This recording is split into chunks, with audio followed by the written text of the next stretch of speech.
What's up, everyone? Lexi Rafael here, and we also have Michael Johnson in the house. Woohoo! Yes, we have another interview where we're going Right. behind the scenes. It's going to be really awesome. And today we have a special guest who we will introduce you to in just a bit. And let me tell you a bit about our special guest today. All right, where did it go? There it is. All right, so today we have RK, and she is a highly sought after business sales coach specializing in helping ambitious coaches and entrepreneurs grow, scale, and close deals. Awesome She's stuff. So awesome. excited.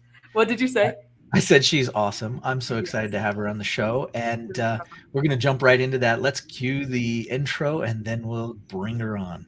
Awesome. Listen, there's a lot to learn when growing and scaling your business. That's why we created the Business Choreography podcast, where we talk about choreographing your marketing, operations, and sales into dynamic systems that increase your revenue and your impact. We'll explore solid business principles and discuss all things that make businesses dance to success with clarity. We'll help you figure out where the holes are in your business and what you can do to fix them. Think of us as your official business choreographers, aka your insider growth strategists. Remember, your choreography matters. Welcome to the Business Choreography Podcast. So let's bring on our special guest, Miss RK in the house. Welcome to the podcast. Thank you so much for joining us. Oh my gosh. I'm so happy to be here. Lexi, Michael, thank you so much. This is such a fun experience. And what a great intro. Thanks. Like, you're speaking my language. I'm happy to be here. Yeah. Our cool. favorite thing to talk about. Nothing like talking about systems. Good stuff. Well, we have so many questions for you. We have so many things we want to talk to you about. We're going to try to get through as much of it as we can. So, Lexi, lead the way. What do we got for RK first? Let's start with this one. So, as we talked about in the intro, like, there's a rabbit hole. When you get into marketing, there's a rabbit hole. And so for you, what was your down the rabbit hole moment? Like for us, it was, we found ClickFunnels and we found webinars, and it was like down we went, and we just kept going. So what was it for you? Yeah. So for me, when I first started off, and I know Michael and I have known each other for a little bit at this point, and he knows the story that I started off and I decided I was going to hold a summit after I had been in business for like no time, like immediately. And I gave myself 2 weeks to pull the summit together. A summit? A summit with speakers, with other speakers. Wow. Oh my goodness.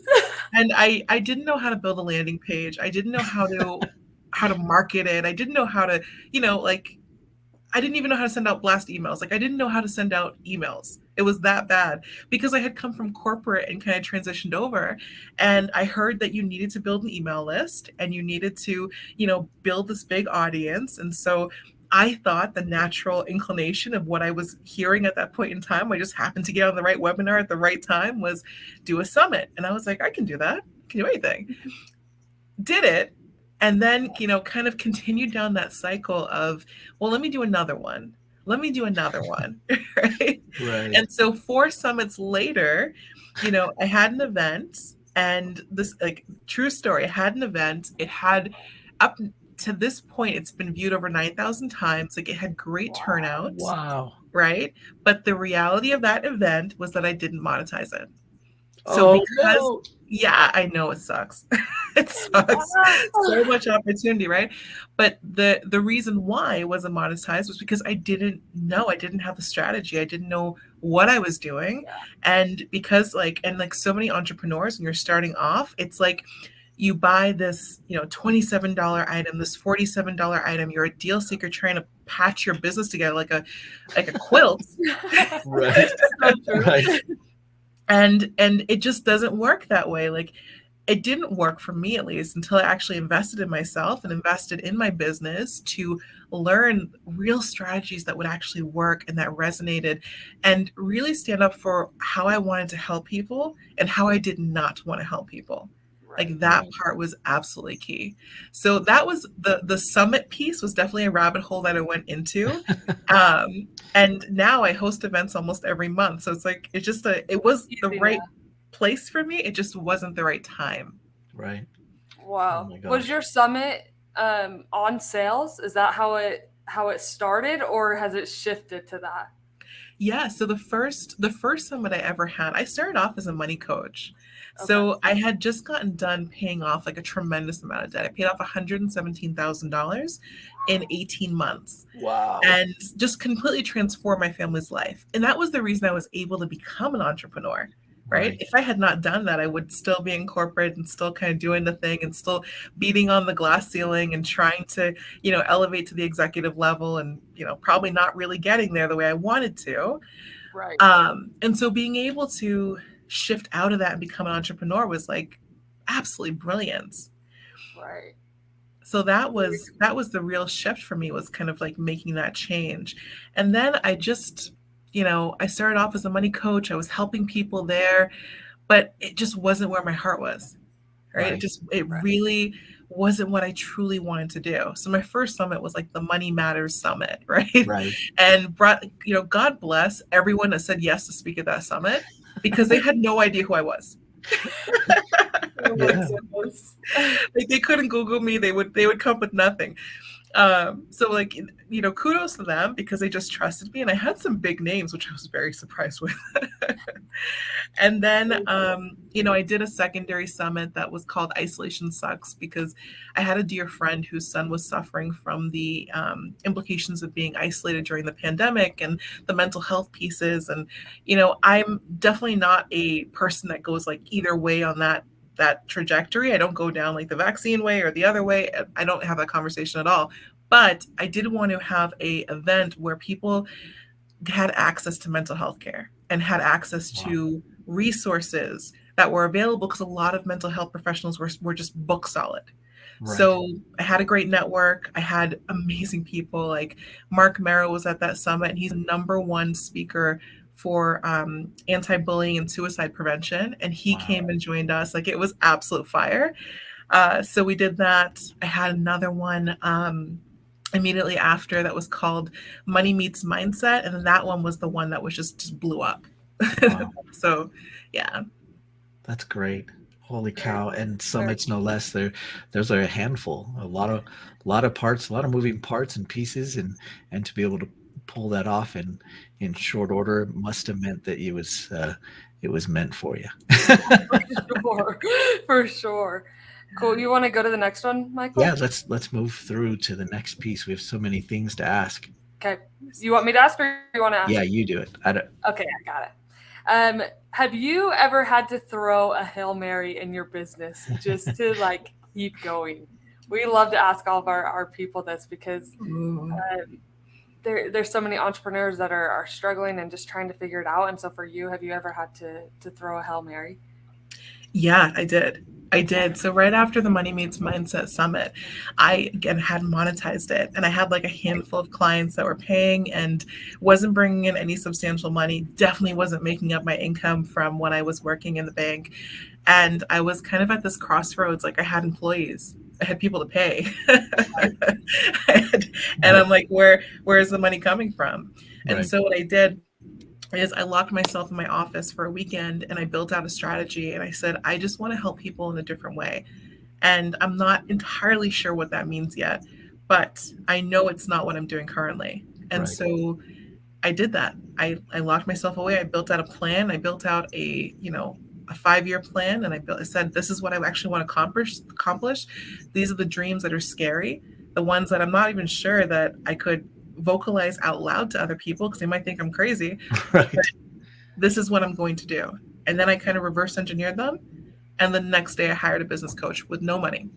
I hired a business coach. Yeah, I did. And the benefit of doing that was I had been working, right? So again, all the systems. I had been working on building this elaborate webinar funnel that was going to just sell all my products and do it all for me and do all the work.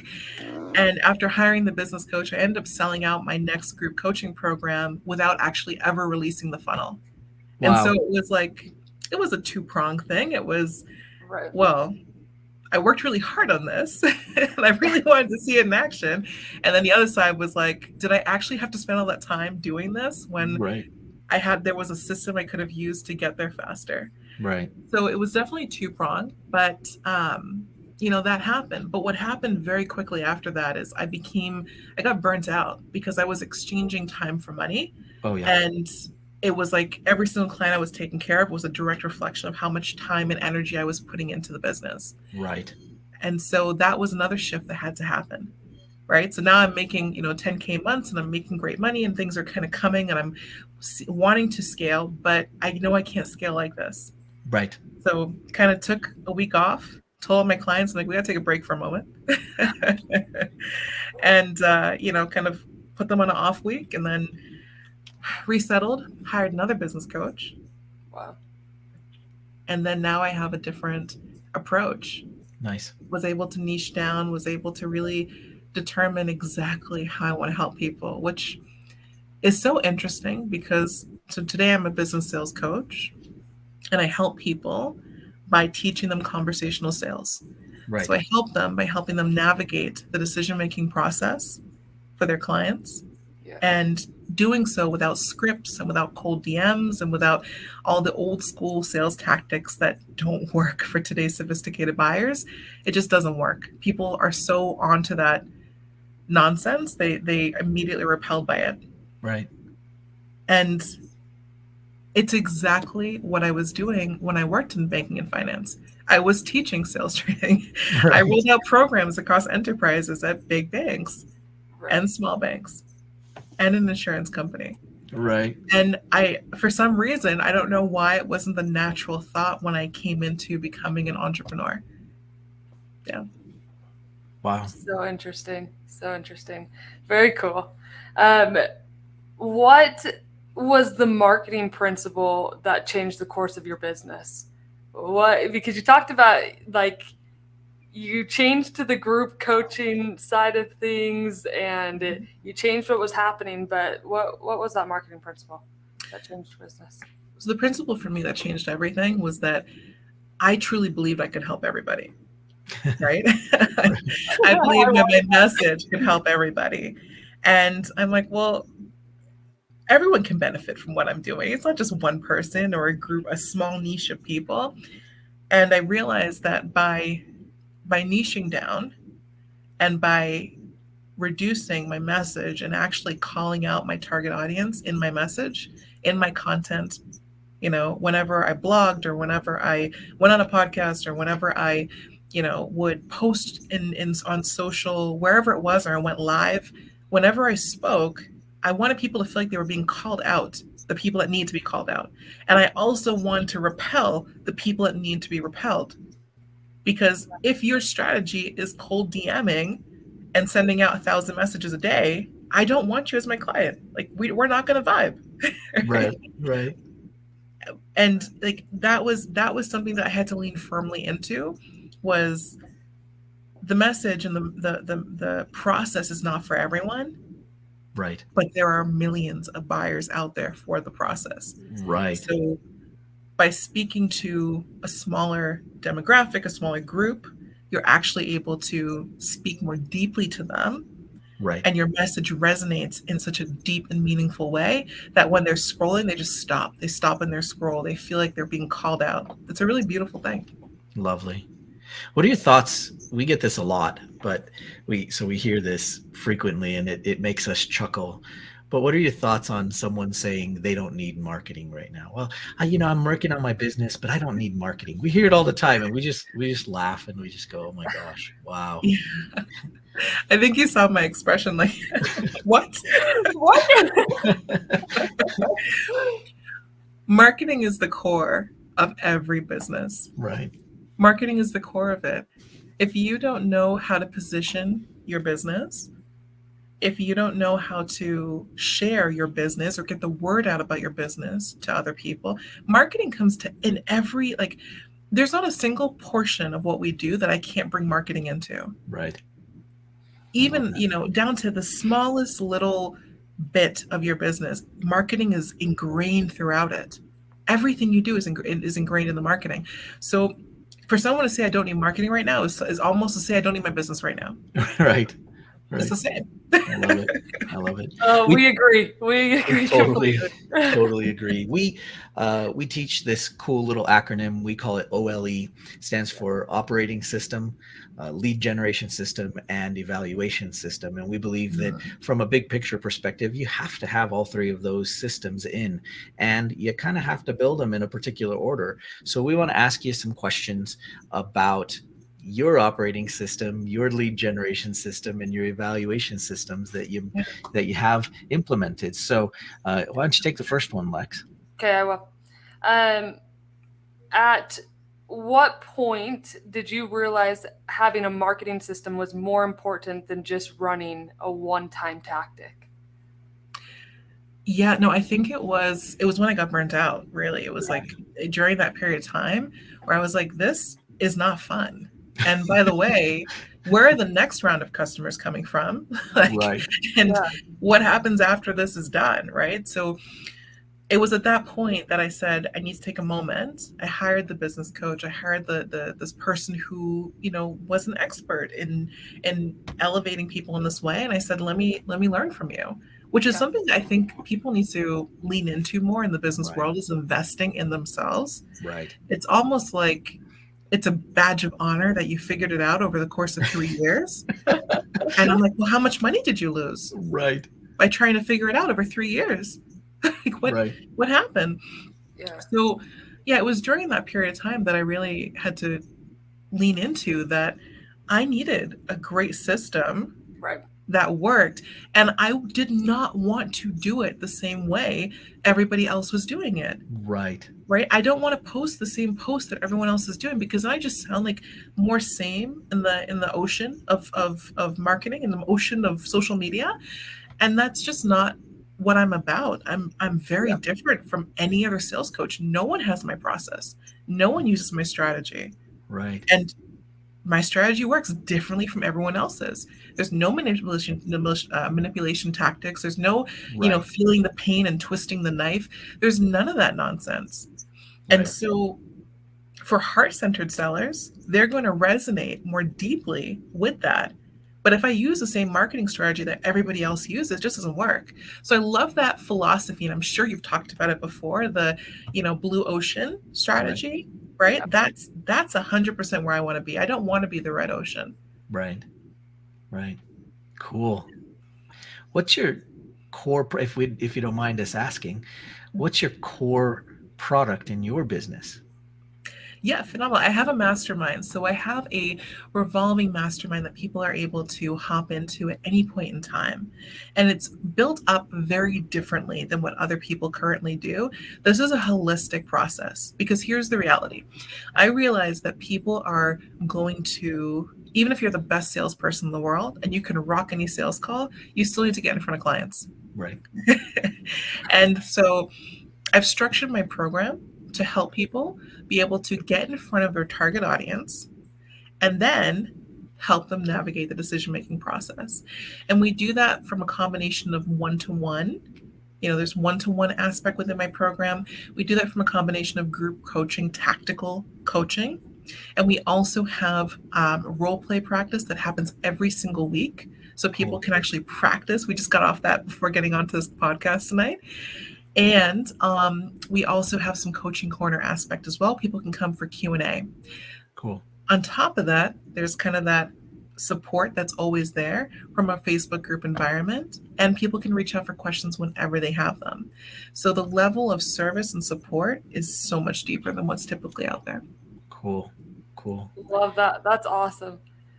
Very cool. Very cool. So many people don't realize that having a core product is so imperative, and we oftentimes catch small business owners particularly, but I wouldn't say that the veteran business owners aren't guilty of this as well, but they're wandering around with their heads cut off like a chicken because they have so many offerings, so many products that are their baby, and they're trying to offer all of them, and they're not succeeding because they're running around doing too many things. How many ways do you currently have that people can get to? Like we talk about having different strategies and systems. How many different ways do you have that lead people to your core offer? Let's think about that for a second. So I have, because there's a lot. Yeah. Like it can't just be one. So I have a multi-layered approach. I have a Facebook group that I use as a funnel to bring people to me. I go live in my Facebook group every single week and I share value. I have at least 6 different lead magnets that will appeal to different things within my core audience's needs. Right. So if someone is looking for, more confidence within their sales conversations, we have confidence mantras. If someone's looking for how to overcome objections, we have 2 strategies to overcome objections. If someone's looking to figure out where they can promote, we have 200 Facebook groups where you can promote. I've got something for everything. Then we also have training that is in our database as well that we offer from time to time that will lead people directly to a sales call. Everything is funneling people to an ultimate sales call. That's the goal. Cool. Okay. Yeah. Love that. Very cool.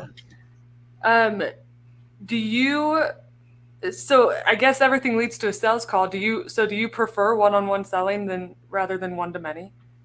So I do. I absolutely do, because especially with what I teach and the fact that I'm teaching you how to rock your sales calls, I need to model the behavior.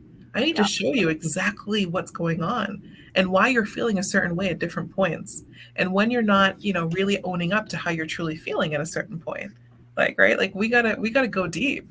So by modeling how to do it, people are like, wait a minute, that's exactly what I'm going to learn. And the answer is yes. Like you're going to learn how to actually have this conversation. And by the way, there's no more sales scripts. You're not going to have this long diatribe next to you where you're trying to wait and think about the next thing you say. You're going to have a system of different types of family of questions that you're going to use in your sales flow. And you're going to be able to think on your feet. Like, people know when you're looking for the next question. They're watching you like, okay, is she really listening to what I'm saying? Is he really listening to what I'm saying? Or are they waiting for me to just like stop and then they can ask me the next thing? It's so felt, right? So by being able to teach people how to think on their feet and how to think about conversations and relationship building in a different way, it translates differently. And then guess what happens is people have more confidence and they're more likely to say yes immediately. And then we teach the follow-up. Yeah. Love that. Are you running ads to all of these lead magnets, or is it more just organic? How's that working for you? Yeah, so this year is my year of organic. I'm doing full organic right now, and I'm on a mission to see how far I can go just with organic. Cool. I want to see how far I can go. Next year will be the year of ads. Okay. And we're lining up and building right now so that we're prepared for being able to execute next year. Cool. Very cool. Love that. So many people think that they have to do ads to get started, and so I appreciate that so much. There's so many cool ways that you can do organic and be successful with it, but I think a lot of people just don't commit to the process, and they don't commit to following through with making organic work, and they get impatient, and that's the rough part. Have you found similar things? So much so. So it's interesting because you're right. It does get hard. And there's moments, especially when you're doing organic marketing and you're, maybe you're posting in Facebook groups, which is like definitely one of our strategies and that type of thing. And you see a post go out and there's no comments. No one responds to it. The immediate thought is that post failed. The reality is it's not the case. Your post maybe didn't fail. Maybe you need to tweak a word here or there. Maybe you just need to change the color in the background and, it's going to appeal to someone differently. Maybe you just need to repost the exact same thing and it just was the wrong time. Like you have to test so many different things to really get it out there. But I feel like, and you can correct me if I'm wrong, because I'm not an ads expert, but I feel like that's the same thing with ads. You have to test ads to see how they work. And aren't you better suited to have built a core audience of buyers? So you have a audience of lookalike that you can go to when you start to run ads. You know exactly the type of people that are more likely to purchase your products. That was always my philosophy, which is why we're going this route first of organic, and then we're going to ads, because this moment is allowing us to build a large audience of buyers, people who are deeply interested. and convert them, and then we can accelerate 10x by transitioning to ads, and have a lot of that like wasted money that ends up happening, or people are trying to figure it all out. We're going to be ahead of the game. Cool. I love that. What's the best lead magnet you've ever built? Yeah, I have one that goes viral. Like, it's just amazing. Really? So the best lead magnet is my ugliest lead magnet. And I'm so happy you said that. I love it. I have this in mind because I remember, I think it was last year, Michael and I were talking, and he had mentioned that like sometimes the ugliest landing pages just convert like crazy. Yeah. And I had always been in my mind that I need to make these beautiful, elaborate landing pages. Right. So I said, I'm going to try this when I make my next one. And I did. I made an ugly landing page that was so simplistic, so simple, but it had great copy. Right. It had a really cool like little video that kind of showed the value of the item that they were getting. It scrolled through the item. It was so simple to make. Right. And it's called The Ultimate Guide to Facebook Promo Groups. Cool. It's a list of 200 groups that allow for promotion in Facebook groups. Nice. So it's high value. But then on top of that, what I didn't want to just give people a list, because plenty of people give lists. Right. I wanted to explain how to build relationships in those groups. So I actually built out exactly how you can use different types of posts to build relationships and to promote your offers. So built that out. And then that one has brought us in thousands of people. It's just crazy. I love that. Do you advertise that, or do you just do it organically as well? Completely organically. But that's the one that you'll get like 1,000 comments, 1,500 comments, 800 comments. Wow. It just produces over and over and over and over again. It's like the gift that keeps giving. Cool. And of course, we'll post that for you too. We'll put that link in. Yeah? Oh, yeah, please. All right, cool. Because I'm sure everybody's going to want to see it. Yeah, awesome. Just producing that well. That's very cool. Very cool. And then do you just go back and like comment on them and give the link right there, or do you message them directly and give them? We because of how many people have commented, we can't just message everyone. We would get blocked on Facebook just way too quickly. Right. So sorry, I apologize, but so what we do, and then another part of the thought process is by leaving the link, people that come across it later on are going to be able to naturally go to it, especially if they see like 800 or 1,000 people have commented on something. Right. They're going to be like, what's this? Let me go see what this is. So we do leave the link because it has that trailing effect that will happen. And then we have some tactics around it to try and make sure that people grab it and, comment that they've gotten it, and then nurture that as well. Right. So like it's a long game strategy. Right. Yeah. That's beautiful. I love it. That's so cool. I can't wait to put that in. And everybody out there, I hope you are going to pay attention to that, because you need to go get it and learn, but also take advantage of the amazing information that's in there. That sounds incredible. I can't wait to get it myself. I am such a marketing nerd. You'll love it. It funnels right. It directs people to join our Facebook group. The Facebook group has really fire questions, like directs people to hop on a call. It's every single moment in this funnel has a purpose and a reason, down to the video that you watch on page 2. Like every single segment of it has a specific purpose. And again, it's not pretty. It's deliberately not pretty, because by not being pretty, we save space so that people can see certain parts of this, and it keeps them scrolling as they go. So like every part of it was deliberate. That's awesome. That is awesome. So do you utilize the email as well in that process, or? Oh yeah. Okay. Love it. Because obviously you're getting their email, but you said you were directing them to your group, but yeah, definitely there's lots of emails and systems behind the scenes. So we do have email, and email is, I think, a very, very important part of an overall strategy. Now, I know that it's hard to kind of understand how many people are actually clicking on your emails quite so much because of privacy settings now with Apple and so on. But, if we think that a good open rate is somewhere between like 20 and 25%, then like you're missing out on a lot of people if you don't have an email strategy. Yeah. So I do use an email strategy within my business, and it can't just be a one-off email where you just give them the device and you call it done. Like, a sequence is absolutely key that educates them, gets them exposure to you. The email being written in your tone and your voice, and giving them the ability to learn more about you and reveal more about you. And then for us, we use the email also as a way to like get people to comment back to us, to email us back directly. There's some tactics like that. We also offer an additional freebie, like a video course that leads directly to a sales call. So we do some things like that, but get them used to the idea that we're going to be emailing like quite frequently. Cool. Yeah, sure. We email a couple, like maybe almost every day. Nice. Good. I like it. That's great. We like that. Let's move on to the numbers side of things. Yeah. Because we love talking. That's the evaluation side of things, right? The E. So we've got the O, we've got the L, we've got the E. And we believe that it is so important that you start tracking and paying attention to your numbers. And so what numbers do you track daily?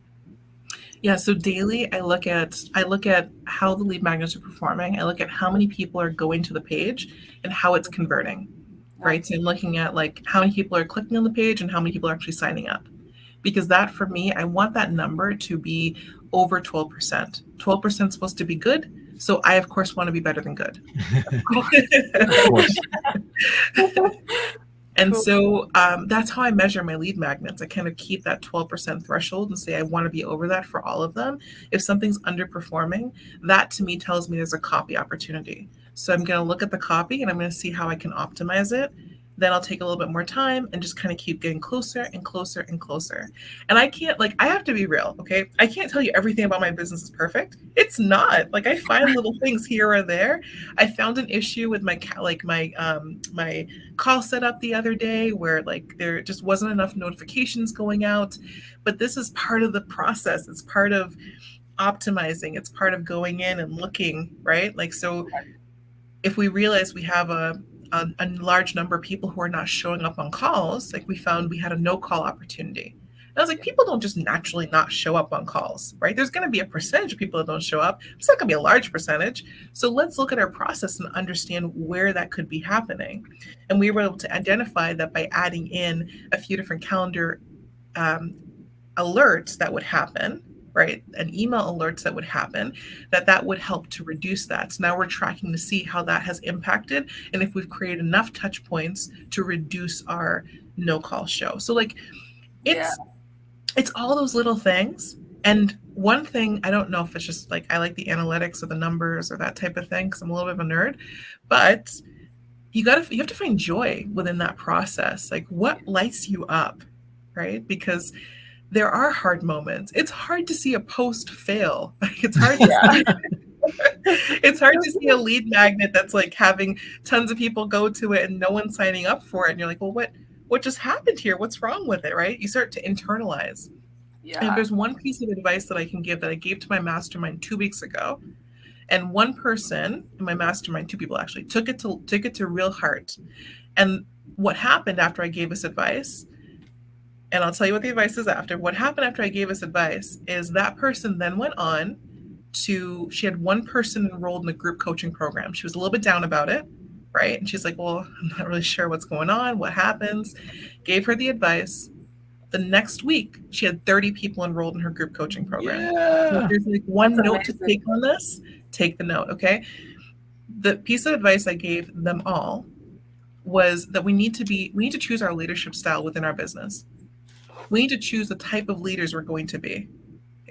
Are we going to, kind of internalize everything that happens within our business and start to, have the Sakaras or cycle on them and think about them over and over again? Or are we going to look at our business from the 30,000-foot view as surgeons, as scientists, and analytically, and look at where are the clogs in the process?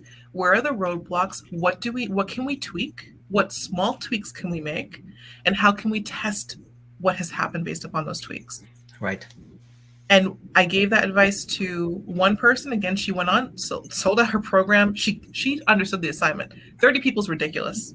It is just ridiculous. Yeah. And then another person sold out her first program as well in 48 hours. So yes, it's like, but sometimes people need to hear it. Like, it's not, you got to get out of yourself, and you have to start thinking about things in a different perspective.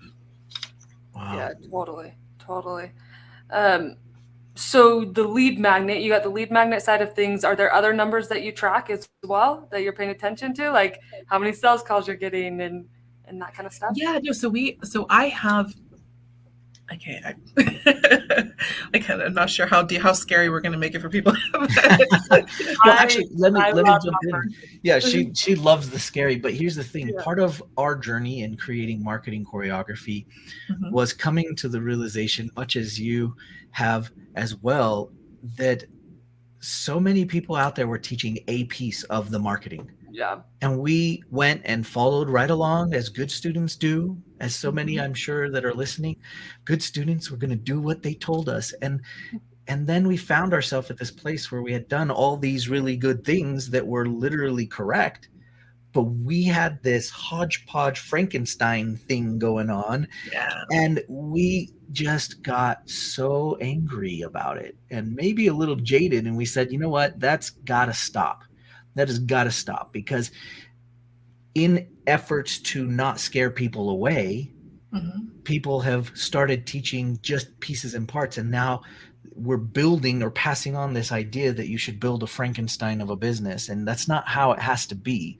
And that's part of why we wanted to create marketing choreography and start talking to people about systems, because the people like yourself that have figured it out, you've got this system. You've got a system that you said, and you can look at from a 30,000 point view and go, okay, what do we do with that?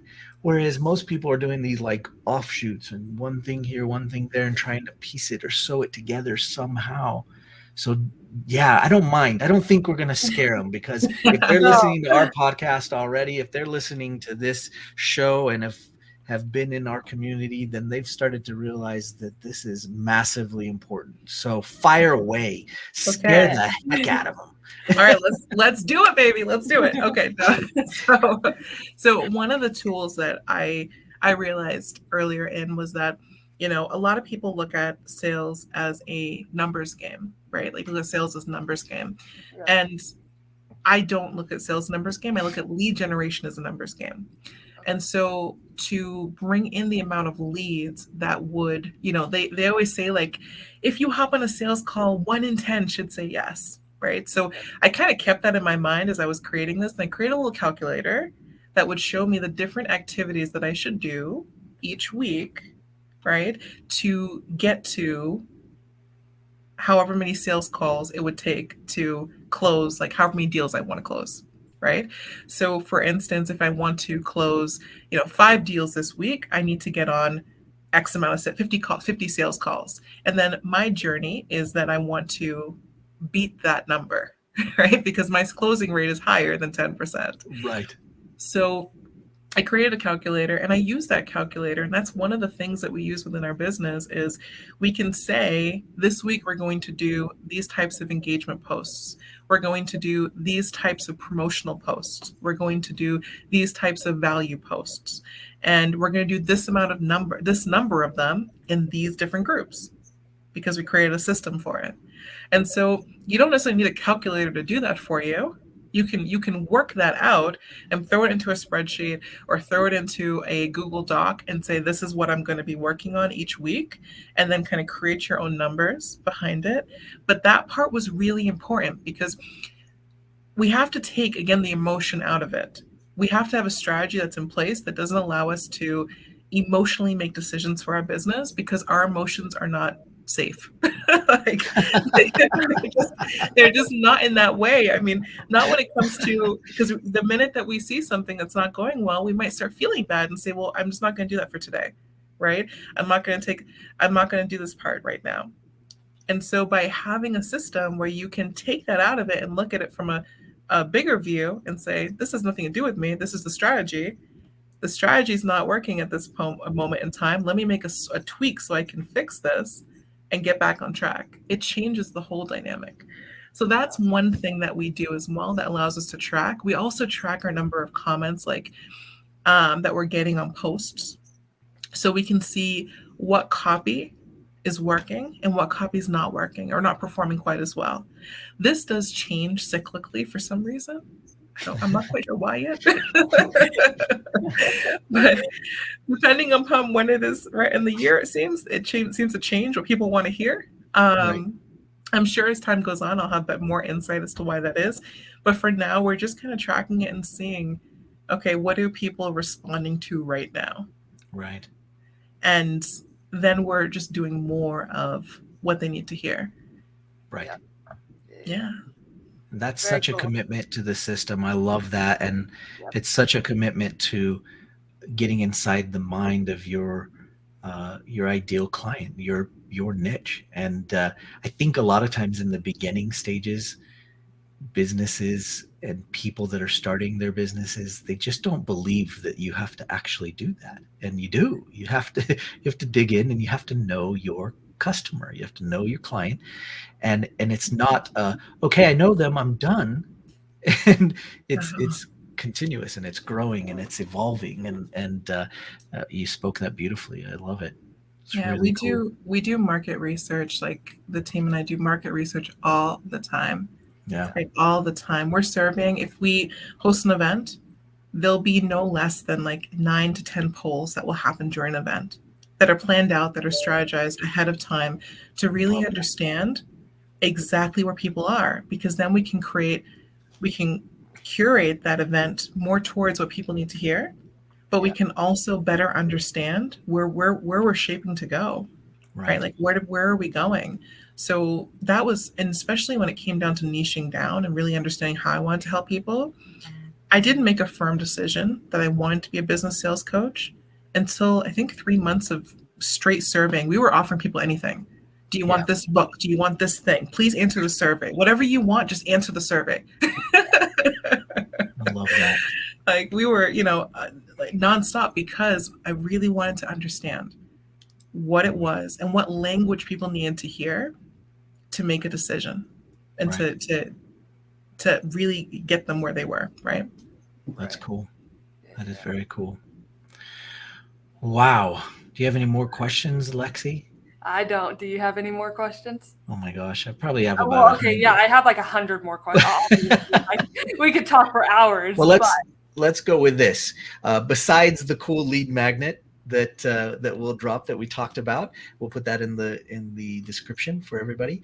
How can people get in touch with you? How would you like them to learn more about what you're doing, and what link can we put in so that they can go and check you out? Yeah, I mean, so I would love to invite everyone to join my Facebook group. Cool. My Facebook group is called Money Flow Mentors, and it's a community for coaches, for entrepreneurs who want to learn organic sales strategy, who want to learn different ways to connect with their ideal audience, and who want to close more sales. Nice. Right? So if those are things that you're kind of looking for, then you absolutely need to come join us. Cool. And everyone that joins us in that community, I offer what's called a sales audit. And the sales audit is you and I hopping on a call, and we look at a few things. We look at your pitch, we look at your position, and we look at exactly how you're marketing your offer.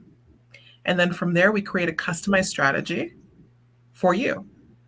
And so some people would say, like, well, why would you ever do that? Because, like, why would you hop on a free call like that and give all that stuff away? But the reality is there's a percentage of people that are going to say this is a fire strategy. Thank you so much. I'm going to go execute it. Then there's a further percentage of people that are going to say, I would love to figure out how we can work together to execute it together. Nice. So, yeah. Awesome. So I invite you guys for both. Awesome. Very cool. Awesome. Everybody go join that group. It's going to be amazing. I can't wait, because I love this stuff, and I can't wait to learn more from you. You're awesome. This has been so much fun. Holy cow. We could probably do this for hours, but I think that's a good place to close up for the evening. What do you think, Lex? Yeah, I think that's a good place. Good place. We're so grateful that you joined us today and shared all of your knowledge with our community, and hopefully somebody can find their way to you and learn more. You are incredible. It's been a pleasure. Been a pleasure. Thank you guys so much. This has been such a great conversation. So much fun. You definitely asked me things that I was not even fully prepared for. I was like, okay, this is interesting, but so many beautiful turns. And I'm just wishing you guys so much success on this podcast. And I know you're going to rock it. This is exactly what people need to hear. And they need to hear that, like, the different types of strategies, how people are going about it, and the under the hood process. Yeah, for sure. Well, thanks so much. Thanks everybody for joining us, and we'll see you guys next time on the Marketing Choreography podcast. Bye, guys. Bye-bye. Thanks for joining us today. Want more business choreography? Check out our website at bizchoreo.com to find out more. And find out how the choreography for your marketing, operations, and sales can raise your revenue and create more impact. Remember, every business needs choreography.